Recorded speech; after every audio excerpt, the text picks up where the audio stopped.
Hi everyone, this is Danielle Ritter and Kara Beston from PricewaterhouseCoopers again. It's about 9 o'clock on the West Coast here, so thank you for joining, and we will get started. Great, thanks Danielle. Thanks to you that have joined this morning, afternoon, or evening, depending on where you are. What we're going to do today is we're going to, if you could maybe just move on to the agenda, and Danielle and I will take just a minute to introduce ourselves and take you very quickly through what we're going to talk about today, and we'll also be making sure that we leave some time at the end for Q&A. So this is Kara Beston. I'm a partner in our risk assurance practice, focusing on helping our clients as they consider cloud computing as an option for helping them address business and competitive needs, whether it's cost savings or modifying their business processes to take advantage of cloud computing. Danielle? And I'm a manager here in our Silicon Valley technology practice. I work very closely with Kara as we're helping companies to start to realize some of the benefits of moving to a cloud environment, but also helping manage risk and change as that comes with any migration and major business transformation. So we're excited to be here today, and thank you very much for joining. So we're going to talk about, we're going to just set the stage a little bit with some, some initial kind of trends as we think about what's been happening, get into a little bit of kind of high-level areas impacted by migrations, and then really drop into, some of the specific areas that we've seen as companies, begin to look at the cloud and take it from two perspectives, the change as companies adopt cloud from a provider perspective. For example, a company moving from a traditional software license into a SaaS model, as an example, and also from the standpoint of cloud consumers and companies that are looking to adopt the cloud to help them take certain processes outside their environment and leverage those capabilities. Just to maybe start off and set the stage, as we kind of step back and look at where we are here today, just from an overall kind of economic and business environment, as we kind of ushered in this new decade, we've looked back and said, really, what's happened as a result of the recession of 2008 and 2010? Very difficult time for many businesses and individuals, but for cloud providers and the companies that have embraced the cloud to really address some of the cost constraints that came with the recession. This was really a time that many companies and cloud providers had the opportunity to really somewhat differentiate themselves from the pack, whether taking advantage of it to continue to move forward on their business strategies, continue to look for ways to continue to reduce costs by taking some of their processes out into the cloud. Were really some things that companies took advantage of a difficult situation. And as a result, what we saw was that revenues from cloud service providers grew 37% in 2010. Markets2Markets.com actually predicts the cloud computing market will continue to experience a growth rate of just over 26% from 2010 to 2015. So we saw some significant growth in 2010, largely fueled by that cost savings opportunity. We still continue to see large growth. And we see that's something that really does begin to identify where companies can begin to capture more opportunity. We look back at where we are today. Many cloud service offerings that have been leveraged by companies, very much focused on managing discrete processes and reducing costs, and the impact of costly system upgrades are things like payroll, HR, CRM, business intelligence tools. No surprise, I'm sure to anyone on the phone, that these are the areas most common, very focused on allowing companies to make some changes, reduce costs while kind of getting their toe in the water when it comes to cloud.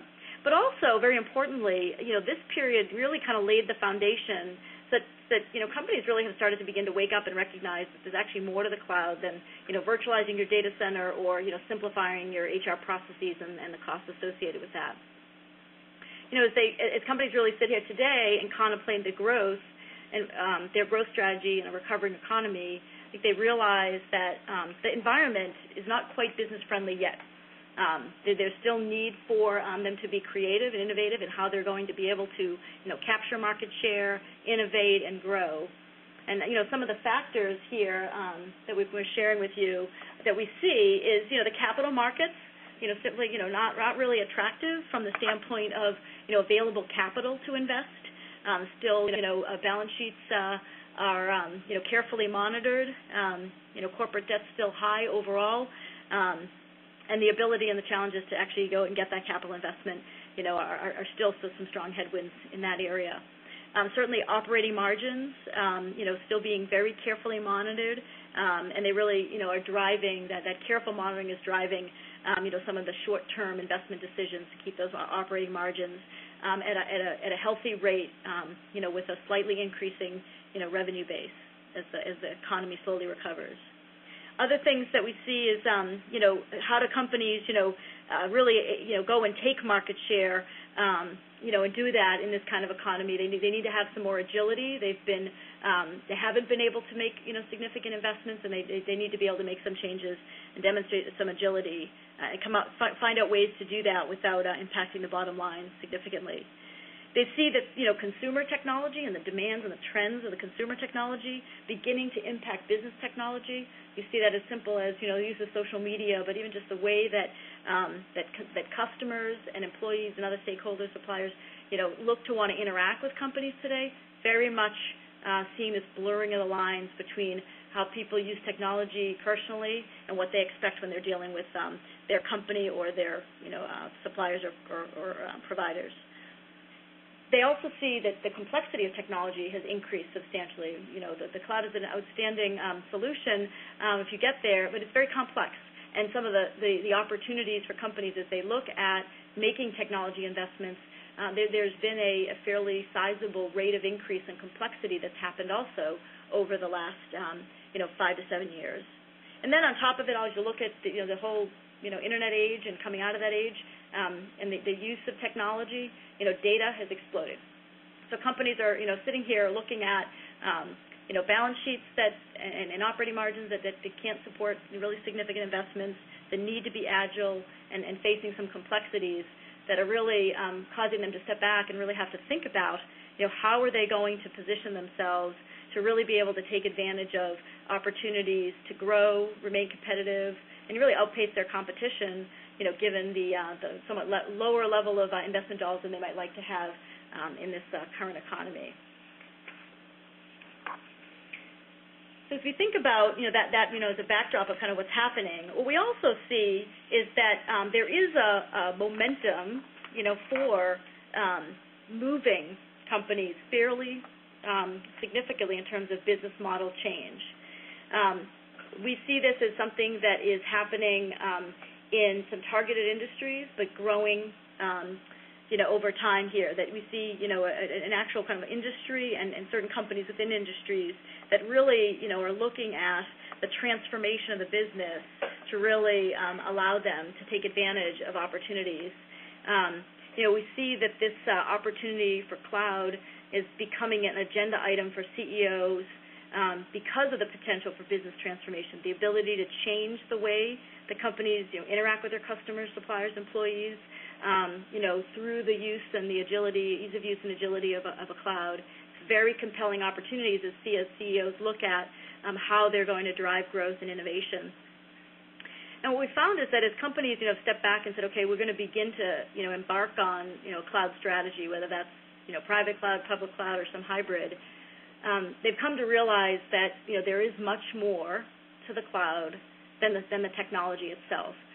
There's an investment in the change in the company itself and the processes that have traditionally operated within an environment that's been more of a traditional business processes that are dependent upon very dependent technology and also very insular within itself. As they look at that, they see that the change that they will need to actually begin to embark upon actually requires them to think differently about their business processes, those that are most affected by the strategy that they are moving forward with. And so while initially there was a very strong focus, and there still is, on how the technology changes and how the technology needs to be implemented to be able to create the foundational benefits of the cloud, again, quickly realizing that only gets you so far. If you don't actually change the way that you run your business, the way you interact with your customers, you really, don't get the full value, of the cloud. So today what we really want to talk to you about is when you think about those changes, what needs to change in a business as they think about moving to the cloud. What are some of those changes? What are some of the risks that come with those changes? And really looking at, how can you be thinking about some of the major areas of management and governance and controls to, essentially manage your way through that change without creating, unnecessary risk. What we expect is the best companies, most successful companies at this, will really look at a cloud strategy and really look at it as a project. As a process, not a project, and really think about, what is it that they really want to make sure that they have in place, so that they maintain, the same level or better potentially level of governance and control over their environment, whether they're moving part of their operations out into a cloud environment or they're building it internally but making significant change. So we're going to share with you some insights and companies that we've seen that are beginning to take the cloud more seriously, realizing its power, and then take you down into some of the specifics of the change. So I'll hand it over to Danielle to talk a little bit about why go cloud. All right, thank you very much, Kara. So as Kara mentioned, companies are seeking to gain competitive advantage, and they're realizing some of that benefit by leveraging, the cloud. They're able to really build an advantage by using the technology of the cloud. But they're also seeing, in addition to the benefits, it a business imperative to move to the cloud. One of the first realities of using public cloud services is cost savings. Startup companies who otherwise would have required a really large capital investment to build an IT infrastructure are able to build their entire software and SaaS products and generate revenue without that additional cost of deploying a single server. At the same time, these companies are able to leverage and procure software as a service to support their own internal operations at a fraction of the upfront cost of traditional software licenses. And even from an accounting standpoint, since cloud services are really a service and an operational cost instead of a capital expenditure, companies are even potentially able to reduce some of their taxable income and saving costs in that way. But cost really isn't the only reason that we see companies moving to the cloud. The ability to innovate faster is another reason. By leveraging technology available in the cloud, companies today, regardless of the industry in which they operate, are able to bring products to market faster. The level of investment, the investment in time, skills of people, resources, and of course cost, is reduced by leveraging readily available technologies in the cloud.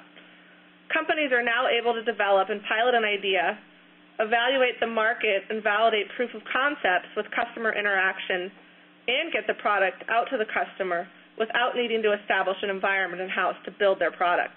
Companies are able to generate revenue much, much faster now. Companies that operate in non-traditionally technology industries aren't having to find skilled technology experts to establish environments to build technology-based products. They're leveraging the expertise of cloud providers, and in turn, they're able to focus their efforts where their skills best lie, in developing innovative products for their specialized industry and market. We recently had a discussion with a PwC client that I wanted to give you an example of. We recently talked to this provider about providing them a SAS 70 type service organization controls report around the security and controls of their cloud-based software. This company is in the business of performing energy audits for developers and family homes, a traditionally labor-intensive, specialized service that requires individuals with mechanical, electrical, and power skills, not technology skills.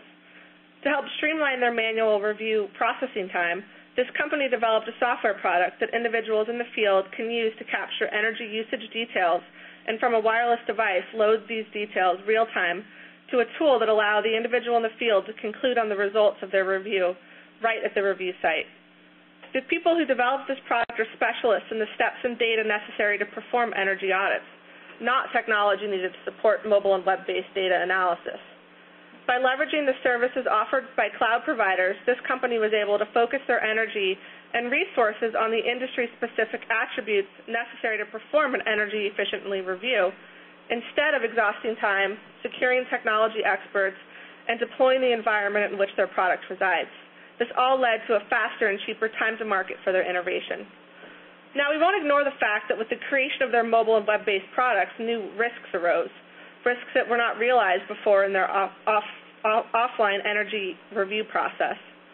Their customers now have questions about the confidentiality of data, to and storage in their cloud-based product. Security and systems availability are also big concerns.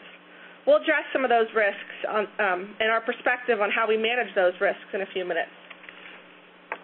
But first, another benefit worth mentioning is efficiencies. Consumers of cloud services are gaining efficiencies by not having to deploy their own software and system upgrades or patches. Instead, enhancements and improvements are managed by service providers, letting businesses spend their own precious time on revenue-generating operations instead of back-office support. So we've talked about reasons of going to the cloud: cost savings, innovation, and the ability to really innovate faster, and gaining efficiencies from back-office operations. Another reason companies move to the cloud and leverage the cloud is the ability to be more agile once their prototype or product is created. With products deployed in the cloud, customers are connecting to a web-based product instead of a private environment. With internet connections, as Kara mentioned earlier, comes data, lots of data, but that data of customer activity can be used to better predict usage and scalability needs, and the data offers the ability for customers to provide feedback, interact real-time, and for businesses to capture that data in a single place. Traditionally, companies have built customer portals in private environments, but building customer portals is very expensive, and traditional portals were often connected to legacy environments, being slowed down by their connections to traditional systems. The cloud offers a portal-like experience at a much lower cost, making it as easy as possible for customers to share information and ideas with their partners and customers, and to provide feedback in a more real-time, timely fashion. The collection of data through the cloud helps companies to be able to evaluate and analyze data that they collect more efficiently and make decisions for change much faster. So I've just mentioned a few of the benefits that we're seeing as reasons companies moving to the cloud. But as I kicked off this section, another interesting reason that we're seeing companies move to the cloud is because they have to. It's a business imperative. They need to change or their business is going to sink. Customer expectations are a driving force for moving to the cloud. Many business and IT managers have compensation and performance expectations to identify cloud solutions as alternatives to internally managed and developed solutions. This is creating opportunity for cloud providers, and it's creating a need to offer solutions their customers are coming to expect. In addition, existing value chains and entire industries are having to evolve as a result of a single innovative company that may have changed that industry.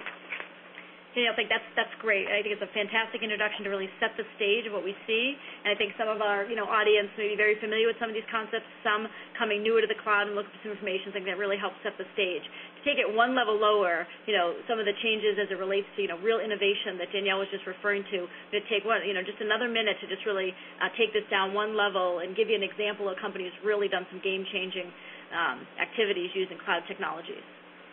So we're going to use the Netflix Blockbuster example, but I'm going to put a little spin on it to look at it from a different perspective than I think we're used to seeing from a consumer standpoint. We all know that Netflix, with the encouragement of mail delivery DVDs and now live streaming of content, they singly took down Blockbuster. But think about the companies that Blockbuster did business with.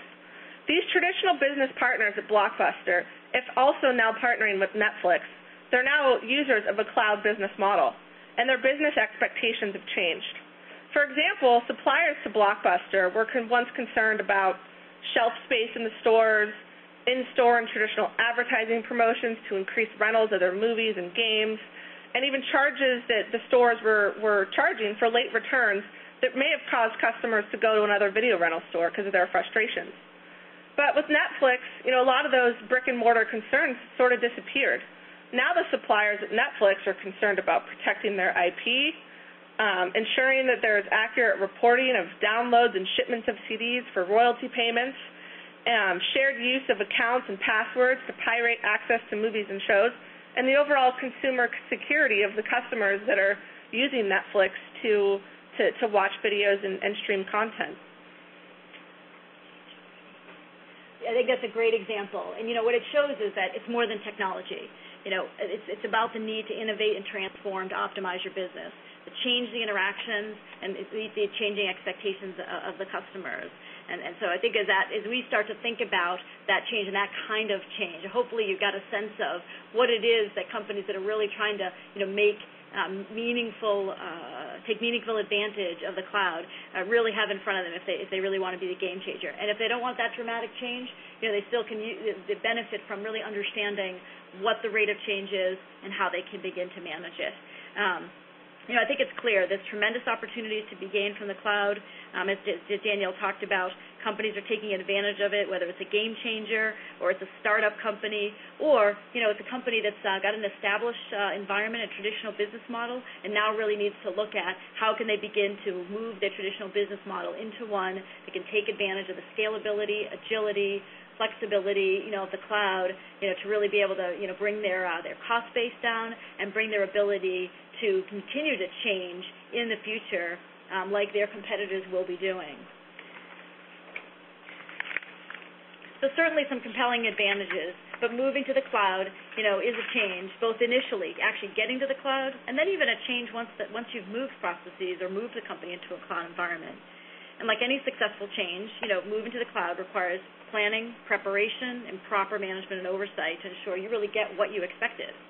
Moving the process to the cloud, doesn't mean that you no longer have any responsibility to manage those processes. And the way that you might even do it, even if you're building an internal cloud, the way that you're actually managing the processes, the way you're interacting between business and IT, we're seeing foundational change within the companies as well as crossing boundaries between public and private clouds. No matter which category you fit in, whether you're the game changer in the industry, the startup, or the established company, it's change. For example, look at a startup today. All the tried and true rules of the game of getting started, raising financing, hiring, sales and marketing, R&D, the way that companies go about starting a company is different today. Danielle talked about some of the things that make it easier, the less investments that you need to make, in systems and the like. But it's harder to get funding for the things that you do need to be able to do. You need to be able to hire talent. You need to be able to, begin to innovate and develop your product. And there's really no standards for how companies begin to, start themselves off today, no well-trod plan. So it's a very dynamic environment that companies are really operating in today, no matter what their stage of development. So, what should you consider when you're thinking about moving a process to the cloud? And we're really going to focus now in the next few minutes on the consumer of the cloud. A couple of things that we really want to focus on here that we've laid out is, having a clear understanding of your current process. What is it that you do today? How do you manage that internally? Understanding end-to-end. How does activity flow? Who is involved? What data and information is needed, used, and produced? Where are the dependent processes? Where does that particular process actually onboard and offboard within the company, so there's others that are dependent upon what it is that you're doing. So, for example, if you're moving your HR process out into the cloud, HR involves both people management, payroll, commissions, compensation, stock compensation, number of different areas for which that HR process and the solution that you're moving to the cloud, may just take a piece of that end-to-end process and move only a portion of it out. So really needing to be thinking about what is it that you're moving? How does it fit within what you have today? What results are you looking to achieve? Who's going to benefit from that? And really lay that out so you really fully understand the today and the tomorrow. Articulate the expected outcome of the benefits, of the move. Is it standardized process? Is it self-service? Is it improved security? 24/7 accessibility, improved reporting and analysis. Is this some examples of some really simplistic opportunities that you could achieve by taking advantage? What are those? Because really looking at what it is that you need to manage as you make the move is important to make sure that you're managing to that expected outcome. Because there is time, energy, and to some degree cost to actually being able to make this move successfully. Oftentimes companies actually experience lost capabilities. The benefit of standardization comes with the flip side, that companies that like to do things ad hoc have the ability to have custom transactions, the way they manage interactions with customers and employees. They may want to have a good hand in the pot, but here you move out into the cloud. The cloud's whole basis is standardization to get the efficiencies. So what have you lost? So make sure that you're identifying, communicating, and addressing the lost capabilities, whether it's, as I said, loss of flexibility on ad hoc events, lack of comparable data during that initial phase because you're not moving your historical data in. That's only looking forward. an inability to customize, kind of loss of tribal knowledge. That's one of the things that we see as companies think about, moving to the cloud and, the kind of changing roles that people who used to execute and now are doing other jobs in the company because they've moved it out to the cloud provider. A lot of times in these processes and how they're managed, they're not well written down. This is really dependent on people's understanding. You kind of lose that tribal knowledge. So making sure that it's captured and it's shared and it's understood as you go in that move is really important. And then as you kind of think about, now I've moved. What is it that I need to do next? How do I, make sure that that cloud provider continues to meet my needs? And that's where we said, you still maintain responsibility, after you move to the cloud, although you don't maybe have, the actual execution responsibility. So, what are the responsibilities that people need to have today in the post-cloud move? Monitoring and oversight of the cloud provider and its activity and outputs, evaluating the quality information, exception resolution and issues management with a third party. This was traditionally done, in-house. If something didn't look right, went awry, you had a peer, down the hall that you could, or on your instant messenger that you could get a hold of and understand. Now you have to deal with a third party that you have to build a relationship with and really understand how you're going to interact. Monitoring, SLA compliance and, managing access. There's a side of it that you still own, and what do you own versus what the cloud provider owns. And then employees, adherence to these standard processes. One of the things that we find is that, you move to the cloud without the right planning and preparation and the acknowledgement of what's being standardized, what capabilities might be lost or changed. Employees and companies have a tendency to want to go back to the way they're doing it. So they might work to try to bypass that and not adhere to these new standardized processes, which is a big point of actually moving to the cloud to gain those efficiencies, gain that better standardization and control. So keeping an eye on that is really important. Assessing change in the control and compliance. When you understand the kind of new end-to-end flow of the activity, essentially looking through what you do in your company versus what's moving out to the cloud, downstream into the cloud provider.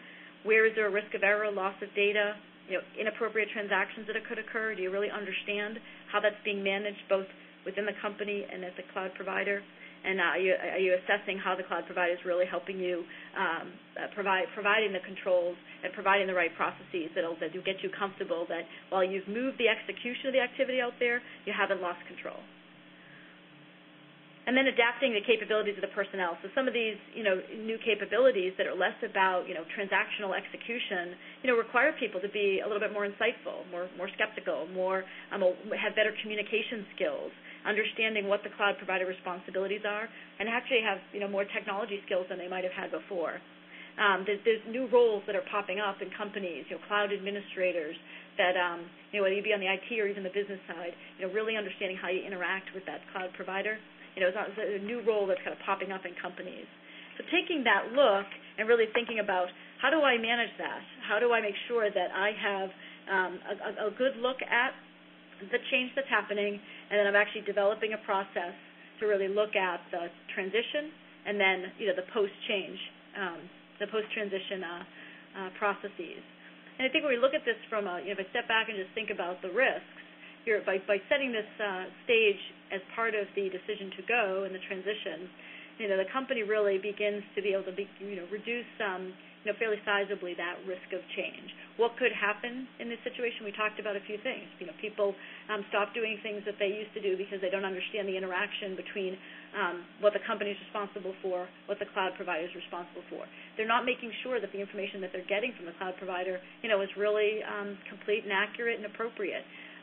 So they're somewhat blindly reliant on the fact that it's moved out into this cloud provider, and for the signing of a monthly fee, signing up for a monthly fee, in a short service level agreement, there's this faith that the cloud provider is really doing everything that you set out for them to do. So it's a little bit of buyer beware that we think about when you're the cloud consumer moving out. And take a minute here and just set up for discussion from a cloud provider perspective. So here, just kind of showing you a little bit of some of the business areas we see impacted when, you think about a company really changing its business model and into a model that would be more of a traditional business model, dependent upon traditional technology architectures and business processes, to one that's much more cloud-based. The Blockbuster Netflix example is a good one. Another one that we see certainly here in Silicon Valley is, software companies who have recognized that to really be able to be, agile and cost-effective in providing their solutions to customers really have to take and embrace, a SaaS-based model. And moving, from a traditional, product software licensing company into a SaaS-based model, is a very, very significant cultural change for a company. Moving from a product to a services business, really requires a different level of skill, different level of perspective on how you actually interact with your customers, and then a whole set of, different processes that you need to, have in-house, to be able to actually manage that change and then actually manage the company afterwards. And so here we're going to talk a little bit about each one of these on the next slide, but just to kind of give you a sense of, this, is representative, of a software company, could also be many other companies that, again, are moving from a traditional model, into something that's much more technology-enabled. So let's take you, through some of these items that were here and talk about them in what we see as being those that are, really the most impactful to a company and requiring, significant change. So the first one is really, customer interaction, sales, marketing, and support. How you incentivize the sales force, what you're doing for commission plans is an example of some things that really change. Sales directors and VPs are used to having commissions that are based on large license sales and being able to generate that commission, on booking, and then some portion on revenue. Now, instead of having a large upfront revenue stream, we have a revenue stream that's actually coming in over time because it's on a service. So how are you going to put together commissions models that are really going to continue to incentivize the sales force, especially during that period of change where you still have maybe the license-based software out there and you have the SaaS model coming up? You really need to be able to incentivize that sales force to help you accelerate that move. How do you relate with your, ISVs and resellers?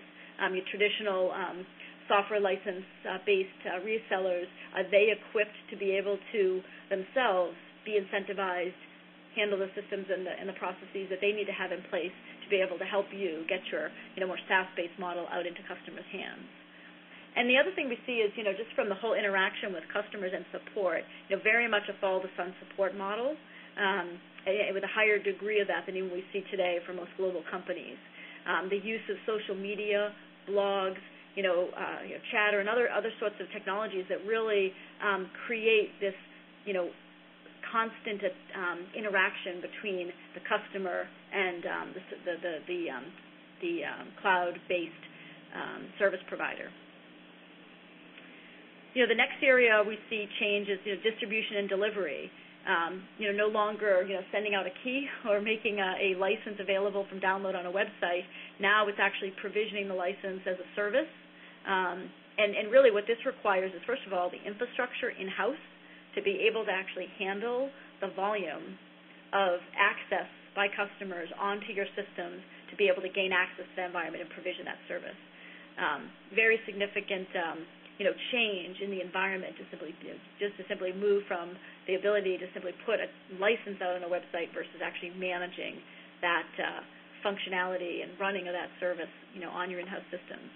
In addition, just the process by which you then continue to offer that service to your customers, there's an expectation of kind of rapid deployment via the internet that needs to be in place.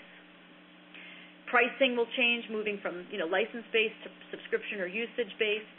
Questions arise regarding okay, so now who's entitled to it? Who owns it? Who owns the data that's being captured as a result of this? Royalties. If you have a software as a service where you're still leveraging third parties, how are you actually managing and passing through those royalties? Accounting changes. Accounting for a product, accounting for a solution that's as a service. Revenue recognition will change. The costs of actually building the technology move from internal use to external use. And also, if you think about valuations of acquisitions, so companies that are SaaS providers looking at acquiring, or software companies looking at acquiring a SaaS-based or a service-based, now you're looking at a cash flow stream that's very different than the traditional acquisitions in the past, and the valuations are changing and the assumptions behind them. And very quickly, just to cover a couple of last two areas, product development, these two, product development and technology operations, these somewhat go hand in hand. What's happened is we've seen that traditional companies, product development and IT, technology operations, completely separate organizations, frankly don't speak to each other, don't understand, what each other does, really never cross over. But now we have a situation where there's a blurring of the lines between the back office and the front office technologies. IT leaders, CIOs, and chief engineering officers need to come together and work together to be able to understand what is the infrastructure within the company that's going to be built and be able to support availability, security, privacy, et cetera. What is that environment that's going to be able to support the provisioning of this service? And then how am I actually going to go through and be able to much more rapidly develop and push out to customers changes. What we see in this environment as you move into more of a cloud-based, business model, the customer expectations are for more regular, more timely, updates and enhancements to that environment. They expect as part of that, subscription fee or billing usage-based billing, but they're going to continue to get incremental value for being willing to continue to pay that cost. And that really puts an onus on companies to create a completely different way to develop their products. Very agile, iterative updates, as opposed to the traditional way of handling upgrades, whether that was product upgrades and product roadmaps, or the way that IT provisioned changes to systems that were much more based on long development cycles, approvals, and testing that was done as larger scale enhancements moved out maybe periodically throughout the year, instead moving to much more of an agile type development. And that requires a different skill set, different level of control and monitoring to make sure that you're still putting quality service and technology out available to your customers. And lastly, just touch upon the one that I think when it comes to the cloud, certainly is oftentimes most talked about is moving to the cloud, whether I'm a consumer moving to the cloud or in this case I'm creating a cloud environment and I really want to attract customers to come to me. I really need to be able to be thoughtful about security and privacy in a way that was very much internally focused previously. Now is thinking about the fact that this actual information from your customers is now coming internally and being sent externally and then being shared within this environment. So this is a whole new area for security professionals, CISOs, and privacy offices. That really are kind of the additional new capabilities that we see are important. Finding those capabilities, engaging those capabilities early on in the planning to move to the cloud, and really understanding how you'll incorporate those capabilities into your going forward processes, whether they be security specialists, and then other capabilities that we see, terms that we start to see are popping up are cloud architects, cloud administrators, cloud data architects, cloud application architects. These are skills that are somewhat on top of your traditional network administrators and system administrators that are managing the kind of underlying core. But you also have this other layer that's actually managing this set of services and the way that they're being delivered to be able to provide the scale and the availability and the security that is needed to really be able to affect this kind of business transformation. And these all represent, a change for the company that, as I said, it really requires some strong attention, management, and I think that we see that companies with that insight and planning up front, will have a much more successful, frankly, probably lower cost investment to make their move. So just very quickly in summary, and then we'd love to kind of go to some Q&A. I'm sure Danielle, have you spotted any Q&A come up here on the? I think we've got one question. Okay. So as we're picking that up here, I think we'll just close here. Wherever you are, in your kind of stage of adoption of the cloud, moving to the cloud, not a technology change alone, very, very complex technology, and certainly important to understand it.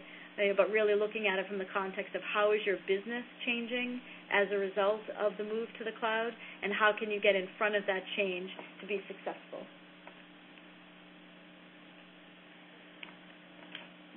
So if anyone does have questions, feel free to type them in the chat box here, and I will monitor those, and certainly we'll respond as we're able.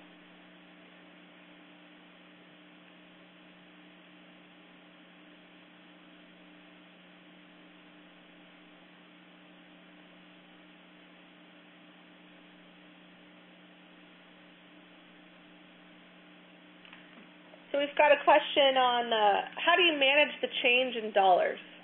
The measure. How do you measure? Sorry, I can't read. How do you measure the change in dollars? I think that's a great question. I think this is really where you really have to think about what is it going to take? What is changing?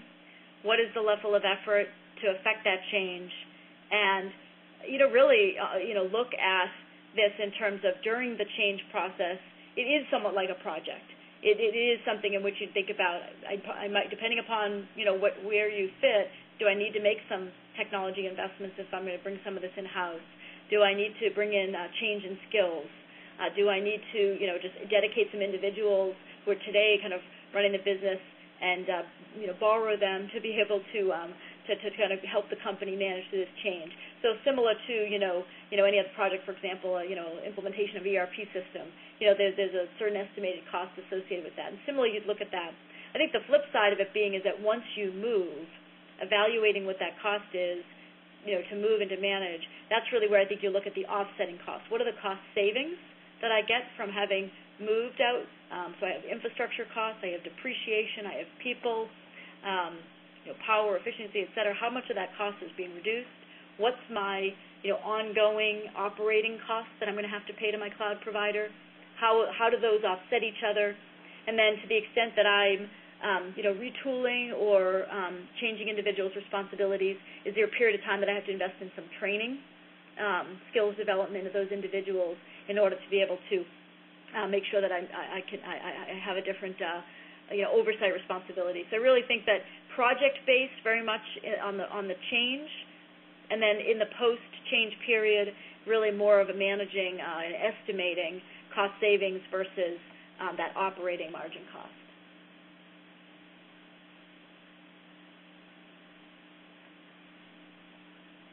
So it looks like a couple other questions have come in through comments, not in the chat, and I'll admit I'm a little technically challenged in trying to figure out how to get these. So for those that had sent those there, if you don't mind posting them in the chat window while I figure it out. But the next question that we've got is, how do you ensure cloud computing meets corporate security compliance requirements in the space of federated identity management and data integrity in order to successfully move to cloud platforms? This is, as you know, there's the number one question and a major barrier to entry for companies going, and certainly barrier to success for the cloud provider. There really is no silver bullet, as you know, but I think what we see is that the cloud provider community is waking up and realizing that they have to communicate with a cloud consumer much better than they have before to really explain their environment and to demonstrate that they have controls in place. If you think about, and Danielle and I actually spend a fair amount of our time talking to companies that are looking to move to the cloud and to cloud providers about this issue. And if I think about 6, 8, and 12 months ago, those cloud providers held very tight to the line that my security and privacy is better in my environment. The security and privacy you'll get in my environment is better than you would get if you did it on your own. That's a nice claim, but every consumer wants to prove it, and they're recognizing that they need to come up with a way to prove it. I think that what we see and believe that in addition to the industry organizations, we see that we actually, PwC has a responsibility to really help bring the cloud consumer and the provider communities together to look at, what are the concerns and what are the frameworks and controls that can be developed to help, essentially develop a way to create some form of reporting and communication of the nature of the environment, the controls that are in place, and the assessment of those controls to really help cloud consumers begin to get a better insight into that environment. Because simply saying, here's a detailed description of my technology and security policies, privacy policies, or here's how our environment is built. That works maybe if you're talking between two very deeply technical individuals, but if you want to get the CEO or CFO to move into this environment, they're going to need to understand that they have something that they can rely upon.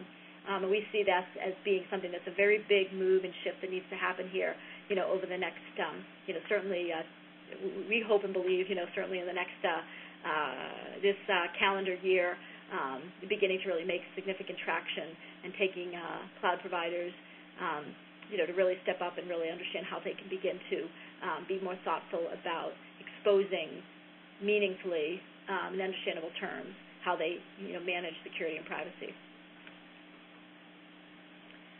And then it says, is there a kind of framework you could recommend to implement transition to a cloud? I think that's a great question. I do think that the Cloud Security Alliance has done a good job of putting some materials out that, while very security focused, there is embedded in that an element of other change that I think that you'll find. I don't believe yet that there's no end-to-end, framework that really covers all the bases.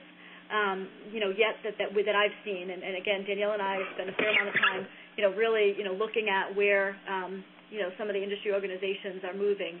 They're very security compliance focused right now, but have not seen, any framework that's really that detailed that would, kind of give you the step-by-step process.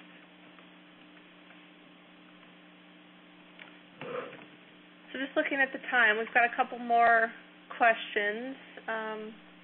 Maybe we'll try to get to one more of them, and then if, since we are running out of time, if people do have questions that we weren't able to get to today, I'll display our contact information here. Feel free to reach out to, Kara or Danielle, and we'd be happy to have an offline discussion with you.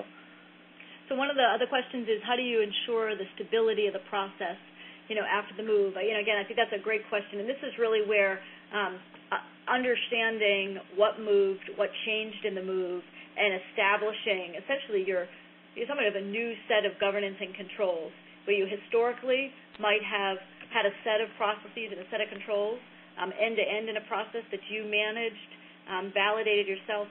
Now you're saying, I'm looking at the cloud provider to do that. What kind of monitoring controls do I need to put in place to be able to, get more comfort that, in fact, what I'm getting for that cloud provider, is going to continue to work. And this is where I think that beginning to think about how do you establish your service level agreement, and what are the key performance indicators that you would be looking for to really demonstrate that you feel like you got, what it was that you expected. And then from a stability of processes, I think that really comes down to, I guess stability could be measured in a number of different ways. Availability, so from a technical perspective, technology perspective, is it a stable environment? Is it stable in the sense that, the cloud provider is not changing substantially from, where they were when you set out? I think this is the area where we do believe that companies today are spending a lot of time and do need to spend time questioning their cloud provider, interviewing them, taking advantage of right to audit clauses, spending the time at some level to keep an eye on that. We don't believe that that's a long-term tenable process, and that I think between cloud providers and we believe that the auditing profession has a role here to play to essentially help you by doing what happened in the age of the data center outsourcing when SAS 70 became something that was useful to companies to get some level of control. The SAS 70 doesn't help today. It's very limited in its ability to give you insight into that environment and get comfortable with stability or security, but there does need to be another form of reporting. And we see that this is something that needs to be dealt with internationally as well as in the U.S. And it's certainly, I think, top of mind when we look at some of the standard setters and then also the industry organizations. This is one that I think is hot topic, and we believe is something that has to be addressed to be able to essentially give answers to questions like this that you're raising. Wish I had the silver bullet answer today. So great. Well, we've run a little bit over here on time. We do have some questions, and I think that we can take some of those questions down as well, and we'll work with CloudSlam to see if we can reach out and provide some responses, or you have our information here that you're welcome to take down and reach out to Danielle or I. Anything else? In closing, thank you again for your time, and appreciate the time that all of you took on. It looks like we had a good audience today, and really appreciate it. Feel free to reach out to us. Take care. Thanks, everyone. Have a good day.